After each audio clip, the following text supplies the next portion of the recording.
Good morning, students.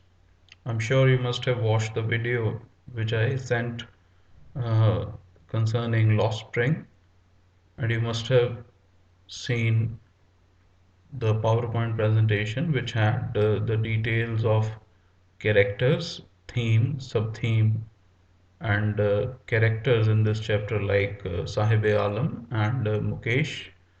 With this, you are expected to have a foundation for understanding the text, which is the ultimate objective of understanding all the concepts in this chapter.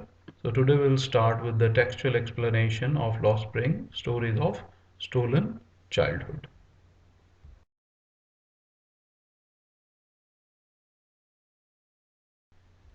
So let's start with the title Lost Spring, Stories of Stolen Childhood. I have already discussed it with you in my PowerPoint presentation. When we compare human life to seasons, spring stands for childhood. Why? Because it is a season of colors, charm, joy. Similarly, childhood is a time of joys, colors of happiness, energy, but this is lost in what? In poverty, and unavoidable circumstances. Stories of stolen childhood. A stolen childhood means these children are robbed of their childhood and they are unaware of it. That means they are to work in undesirable condition, like as a rag picker or as a bangle maker. So let's talk about the author. Anis Jung was born in Rourkela and spent her childhood and adolescence.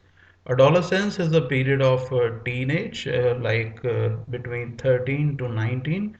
13 to 15 can be considered early teenagers, and the mid rung, that 16, 17 middle adolescent period, and 18, 19 late adolescent.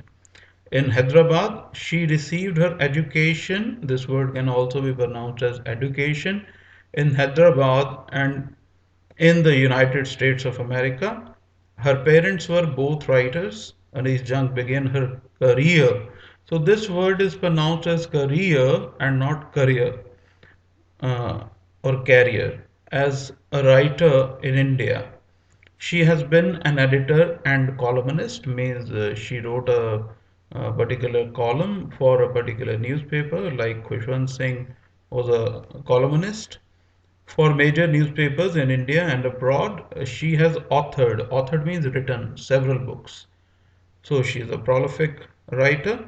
The following is an excerpt, a part from her book titled Lost Spring, Stories of Stolen Childhood.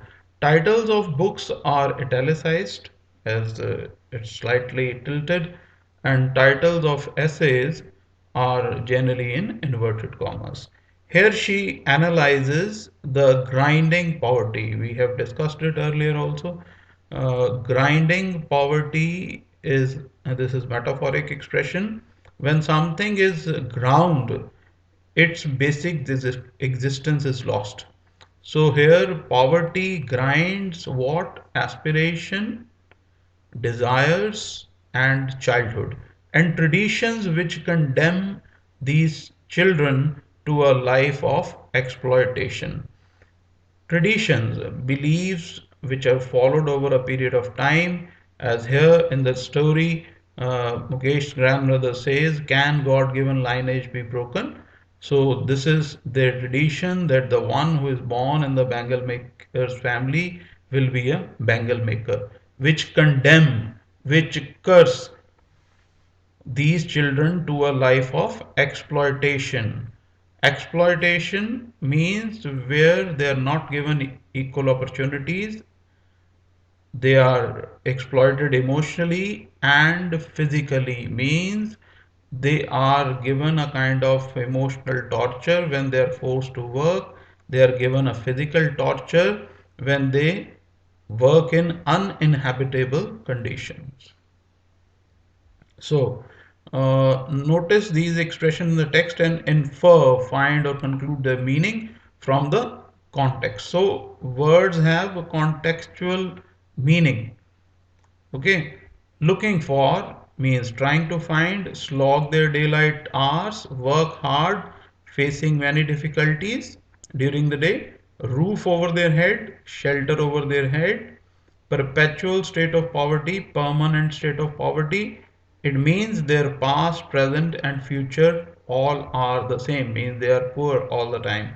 Dark hutment, small dark huts, impose the baggage on the child, force the child to carry the baggage.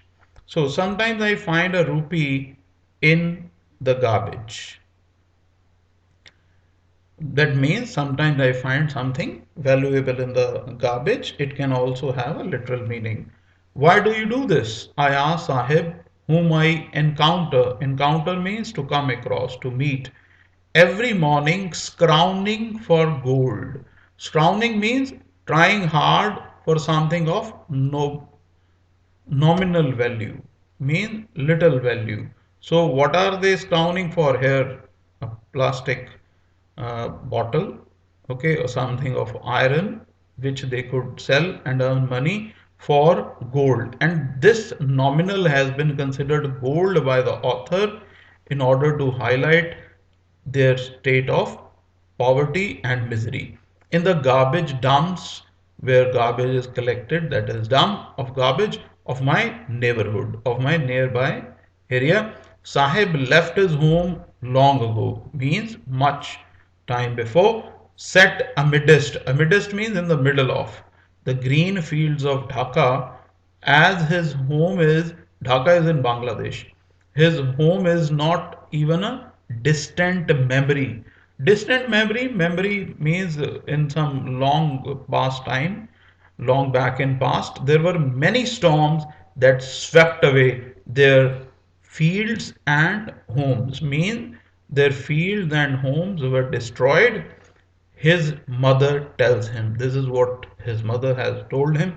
That's why they left looking for gold, not gold in literal terms, but in terms of something valuable in the big city where he now lives. And where he lives now, he lives in Delhi, exactly in Simapuri, that is at the outskirts of Delhi. I have nothing else to do, he mutters. Mutters means says something in a low tone. I repeat, mutters means speak something in a low tone, realizing looking away. Generally, if you are doing something menial, you don't tell it proudly. Or same was it with the Sahib when he was asked, "Why do you do this?" The answer, this is the answer to this question. Why do you do this? I have nothing else to do. That means he has nothing else to do. Means he cannot work anywhere else or go to school. Go to school, I say glibly. Glibly means illogically. That doesn't make any logical sense. Because had he been able to go to school, he would have gone. Why would he have been spending his time in collecting garbage?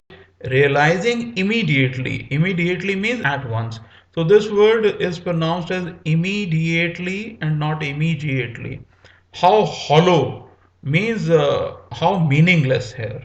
Hollow is otherwise something that is empty from within, but here it is meaningless. The advice must sound. Sound means in listening it seems foolish, illogical, meaningless.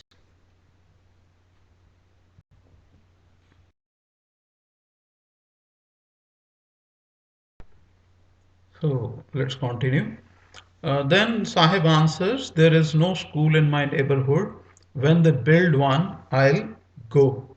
That means he has intention. Or for the time being, he says, there is none in my neighborhood. So that's why I don't go. But if there is one, I'll. If I start a school, will you come? I ask, half joking. So the author must be casual in her approach, but it hits Sahib hard. And that is why he says, yes, smiling broadly. This smiling broadly is very important.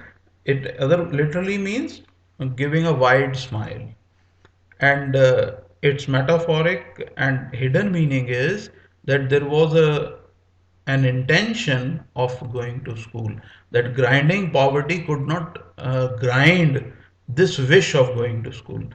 A few days later, I see him running up to me. Is your school ready?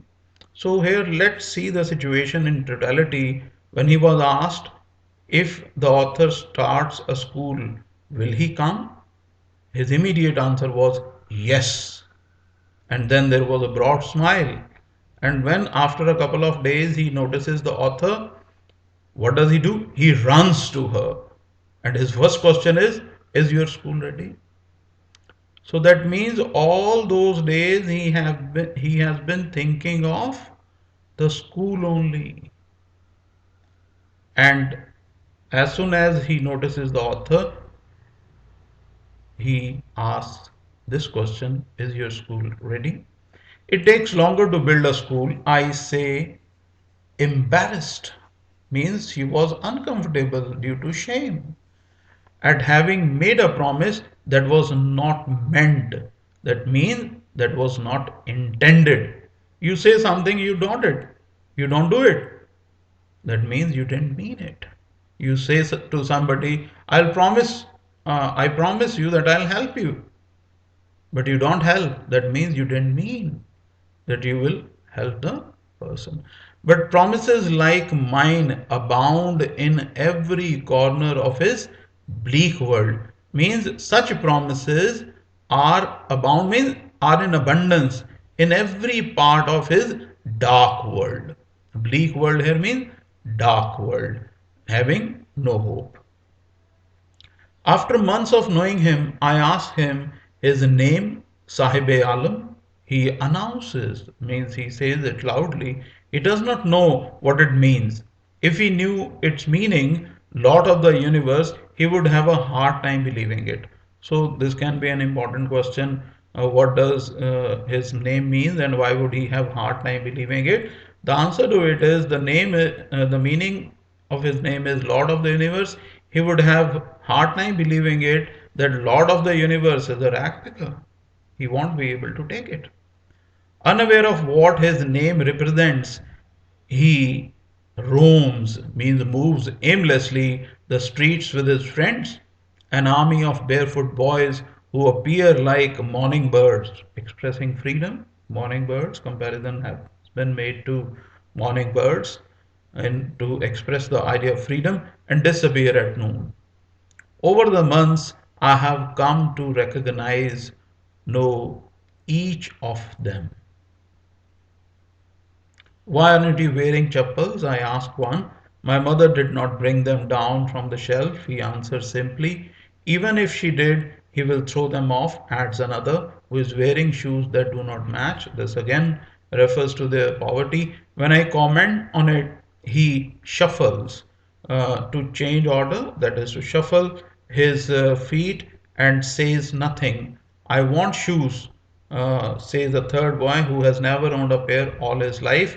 This shows perpetual state of poverty.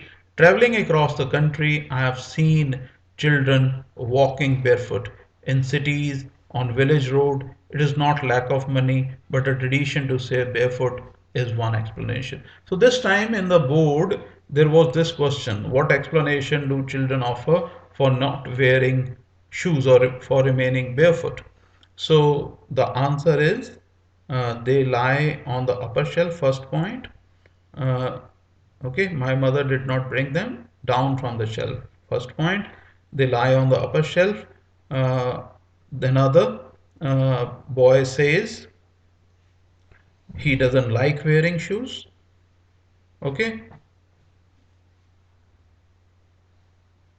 and still another a reason that they don't say is not lack of money, but tradition to remain bare feet.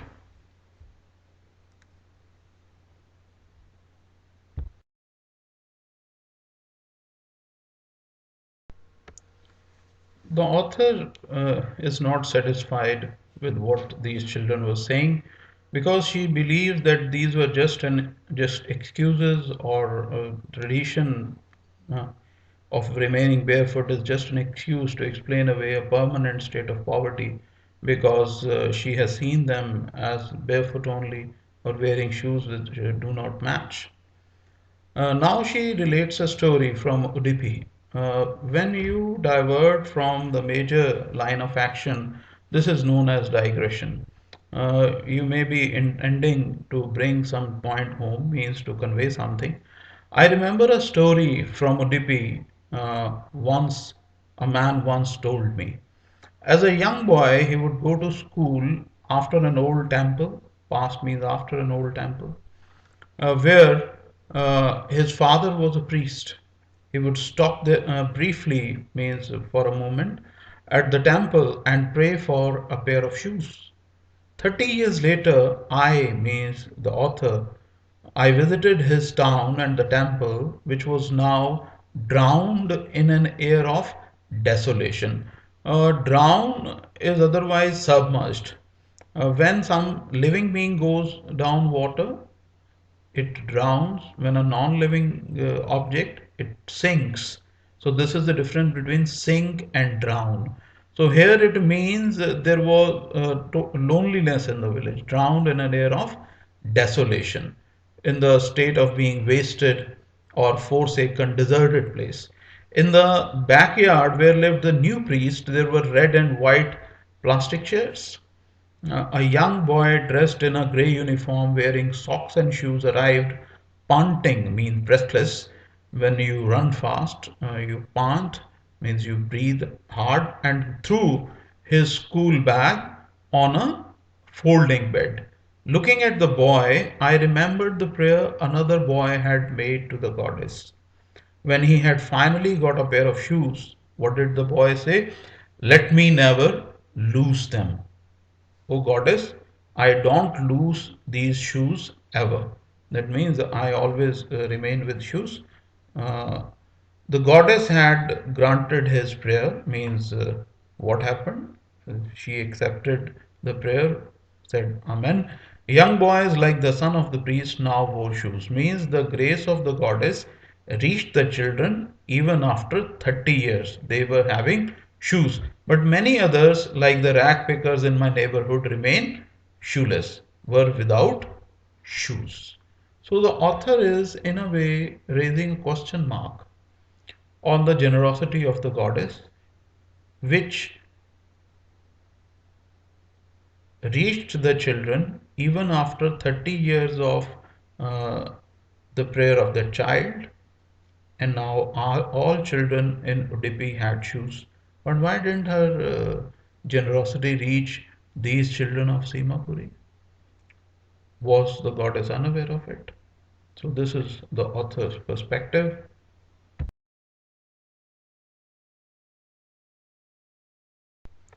My acquaintance with the barefoot rag pickers leads me to Simapuri, a place on the periphery of Delhi, yet miles away from it, metaphorically.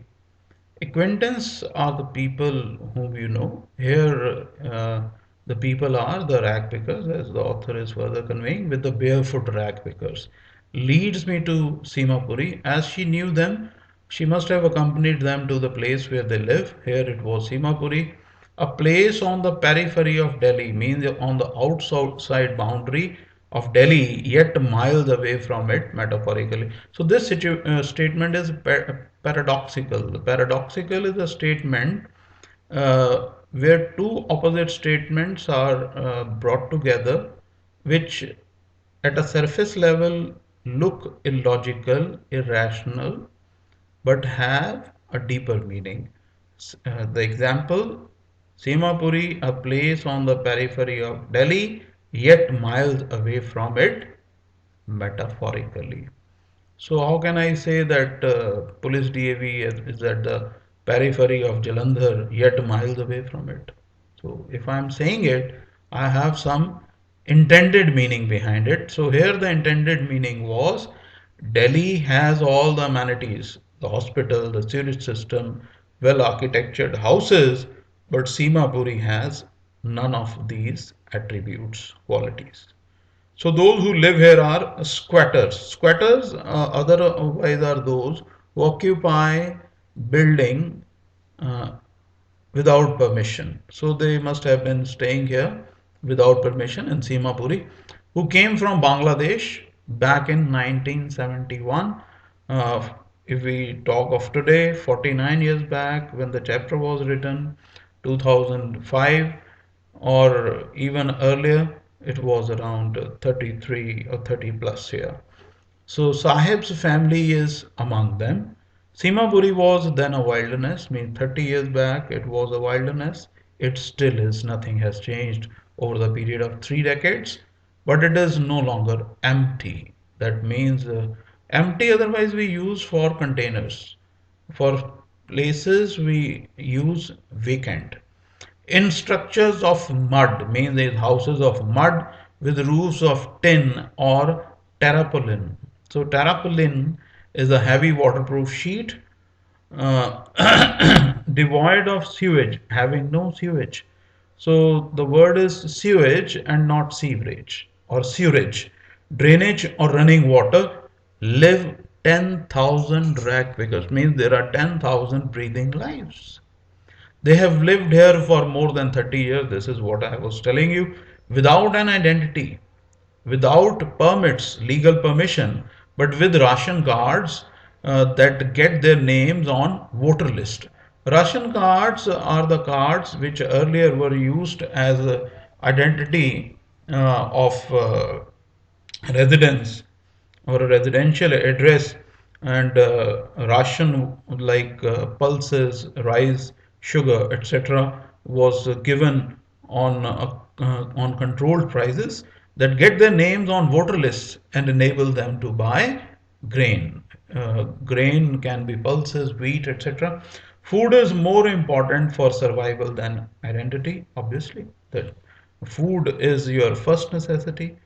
If at the end of the day we can feed our families and go to bed without an aching stomach, hungry stomach, paining stomach, we would rather live here than in the fields that give us no grain. We know that Sahib told the author that their fields were destroyed or were swept away by repeated storms.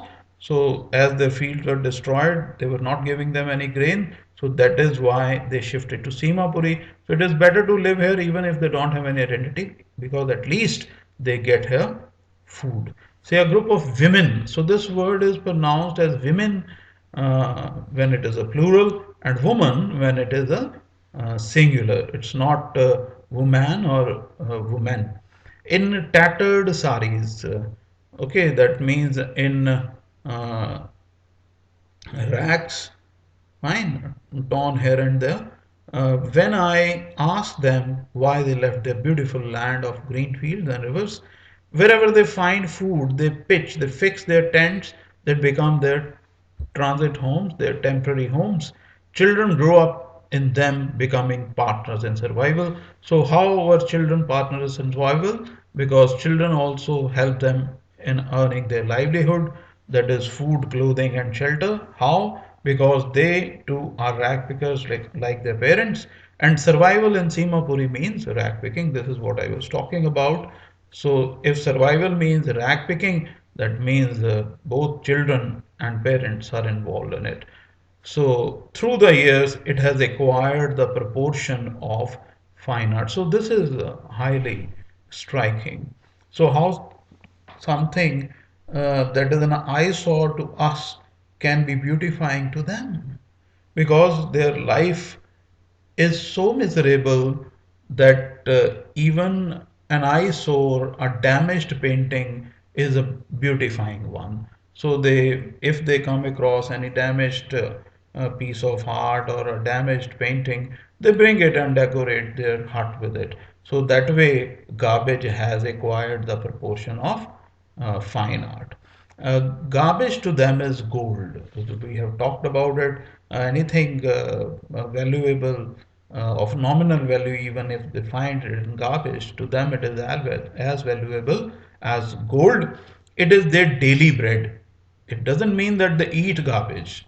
That means it earns them their bread, their food, a roof over their heads. So it doesn't mean again that they make a roof of garbage.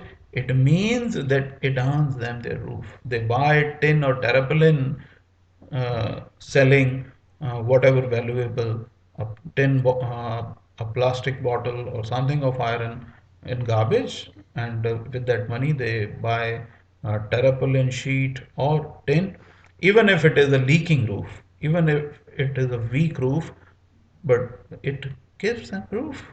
But for child, it is even more. So,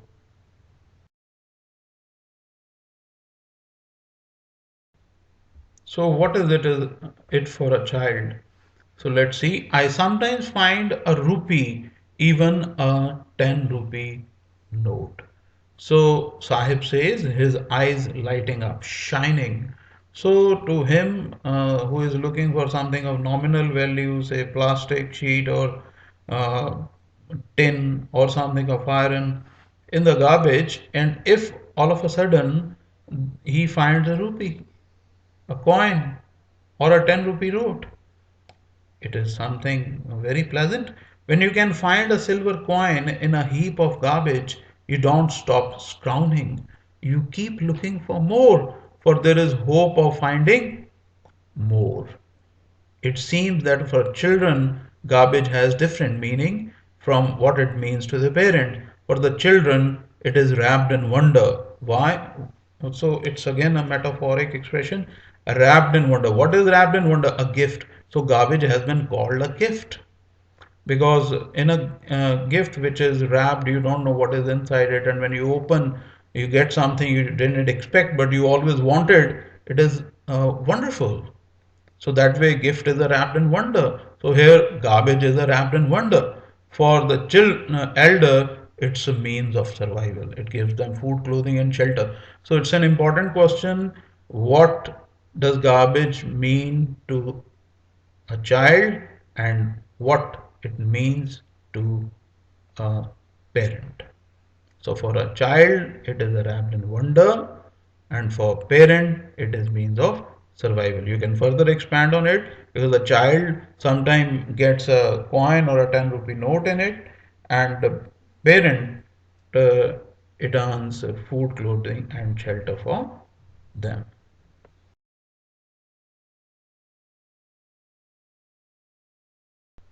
So one winter morning, I see Sahib standing by the fenced gate of the neighborhood club, watching two young men dressed in white playing tennis. So one winter morning, see means noticed. Sahib standing by the fenced gate, near the fenced gate. So a fenced gate is a gate with a fence around. Fence refers to a hedge or barbed wire जो कांटे वाली तार होती है of the neighborhood club. Watching means observing. When you watch, you listen, you see, you observe, and you analyze. We watch cricket. Two young men dressed in white playing tennis, means white colored clothes. I like the game. He hums, means he says in a sing song manner. A bee hums. Okay. Content, satisfied to watch it standing behind the fence. I go inside when no one is around. He accepts. So that way he satisfy himself.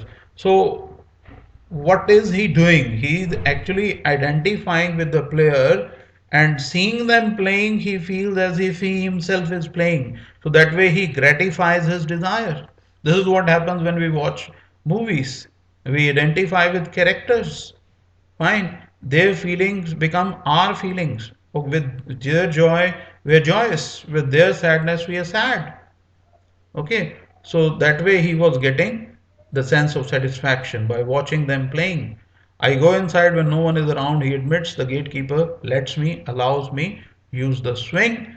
Sahib too is wearing tennis shoes that look strange over his faint shirt and short sneakers. Someone gave them to me, he says in the manner of explanation. So, manner of why did he say in the manner of explanation? Because the author was doubting him. Generally, if a poor person is wearing something branded to you, look at him with a doubt and then he has to explain, my uncle gifted me. So here he also explained. The fact that they are discarded, thrown away shoes of some rich boy who perhaps refused to wear them because of a hole in one of them does not bother him. For one who has walked barefoot, even shoes with a hole is a dream come true. So this is his situation, or these are generally the circumstances which poor face. A thrown away item is a dream come true for him. See the contrast in situation. A child refuses to wear them because there is a hole in one of them. For another, it is a dream come true. So this is perpetual state of poverty. But the game he is watching so intently with so much interest is out of his reach. He cannot afford it. And nobody either can gift him the game. So this morning, Saheb is on his way to milk booth. Now there is a shift in thought and situation. In his hand is a steel canister. I now work in a tea stall down the street, he says, pointing in the distance in the street here. I am paid 800 rupees and all my meals. This is what he gets. All my meals means three meals, breakfast, lunch, dinner. Does he like the job? I ask. His face, I see, has lost the carefree look. So there was now no carefreeness, a life without worries. The steel canister seems heavier than the plastic bag. Logically, it is unacceptable. How can a plastic bag be lighter than a steel canister? He would carry so lightly. So, lightly here means in a carefree manner. So, the bag was carried in a carefree manner, that is why it was light. But steel canister had certain conditions of the boss, so that is why it is heavier.